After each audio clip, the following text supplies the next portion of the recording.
ఈరోజు ఇక రాష్ట్రంలో కూటమి ప్రభుత్వం కాదు నడుస్తుండేది. ఇది ఒక బూటకపు ప్రభుత్వం.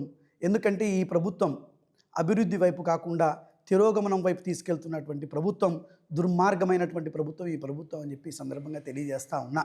ఎందుకంటే ఈ ప్రభుత్వం అధికారంలోకి వచ్చిన తర్వాత అన్ని శాఖల్ని కూడా తినేసేటువంటి ప్రయత్నం, అన్ని శాఖల్ని కూడా తిరోగమనం వైపు తీసుకెళ్లేటువంటి ప్రభుత్వం ఈ ప్రభుత్వం. నిన్ననే విమానయాన సంస్థ కూడా మనం ప్రత్యక్షంగా చూసాం. ఈరోజు రాష్ట్రంలో జూలై 27వ తేదీ నుంచి ఈరోజు రైతన్నలకు ఎక్కడ గిట్టుబాటు ధర లేక, ఎరువులు సప్లై చేయలేక ఈ ప్రభుత్వం చేతులు ఎత్తేస్తే, కనీసం ఈరోజు కేంద్రం కల్పించినటువంటి ఉపాధి హామీ కూలీలకు వెళ్ళినటువంటి కూలీలకు కూడా, అంటే ఈ కూలీలు సహజంగా బీసీ, ఎస్సీ, ఎస్టీ, అదేవిధంగా చిన్న సన్నకారు రైతులు ఉంటారు. వాళ్ళకు జూలై 27వ తేదీ నుంచి 381 కోట్ల రూపాయలని ఈరోజు కూలీలకు అందించాల్సినటువంటి ఈ ప్రభుత్వం ఇంతవరకు కూడా చిల్లిగవ్వ కూడా అందించిన పాపాన పోలేదు. అంతటి దుర్మార్గమైనటువంటి ప్రభుత్వం ఈ ప్రభుత్వం అని చెప్పి ఈ సందర్భంగా తెలియజేస్తా ఉన్నా.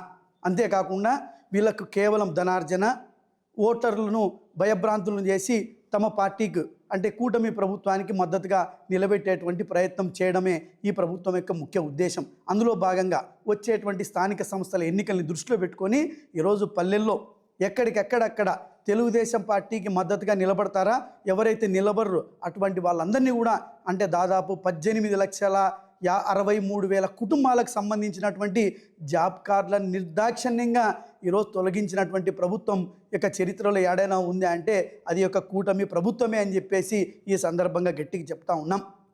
అంతేకాకుండా ఈ సంవత్సరం ఏప్రిల్ నుంచి నవంబర్ వరకు కనీసం 16 కోట్ల పని దినాల్ని కూడా ఈ రాష్ట్ర ప్రభుత్వం కల్పించలేకపోయింది. ఈ రాష్ట్ర ప్రభుత్వాన్ని ఒక్కటే మేము ఎప్పుడు అడుగుతూ ఉంటాం, ఎప్పుడు కూడా మా జగనన్న మీద, గతంలో జగన్మోహన్ రెడ్డి గారి ప్రభుత్వం మీద పడి ఏడ్చేటువంటి మిమ్మల్ని అదే జగన్మోహన్ రెడ్డి గారు 2023-24 ఏప్రిల్ నుంచి నవంబర్ వరకు, కేవలం ఏప్రిల్ నుంచి నవంబర్ వరకు అకాడమిక్లో 21.5 కోట్ల పని దినాల్ని కల్పించినటువంటి ప్రభుత్వం జగనన్న ప్రభుత్వం. ఆ రోజు ఎప్పుడు కూడా ఉపాధి హామీ కూలీలకు, కూలీలకు సంబంధించినటువంటి వేతనాలు కావచ్చు, ఉపాధి హామీ కూలీలకు కావచ్చు, అడిగినంత పని కల్పించినటువంటి ప్రభుత్వం జగన్మోహన్ రెడ్డి గారి ప్రభుత్వం. ఇది నేను చెప్పేటువంటిది కాదు. ఈరోజు మీ ప్రభుత్వం దగ్గరే లెక్కాచారం తీయండి. ఆనాడు 5 సంవత్సరాల్లో కల్పించినటువంటి ఉపాధి హామీ కూలీలకు కల్పించినటువంటి పని దినాలు, ఆ రోజు ఉపాధి హామీలకు కల్పించినటువంటి జాబ్ కార్డులు, మీరు డేటా తీసుకురండి, మేము కూడా చర్చించడానికి సిద్ధంగా ఉన్నామని చెప్పి ఈ సందర్భంగా తెలియజేస్తా ఉన్నా. అటువంటిది ఈరోజు ఈ ప్రభుత్వం కేవలం ఈ ఏప్రిల్ నుంచి నవంబర్ వరకు కేవలం 16 కోట్ల పని దినాలు మాత్రమే బలవంతంగా కల్పించినట్లయింది తప్ప, అది కూడా ఈ కూటమి ప్రభుత్వం ఎక్కడ కూడా చిత్తశుద్ధితో కల్పించలేదు. అది ఈ కూటమి యొక్క వైఖరి అని చెప్పేసి ఉపాధి హామీ కూలీల పట్ల అని చెప్పి కూడా ఈ సందర్భంగా నేను తెలియజేస్తా ఉన్నా.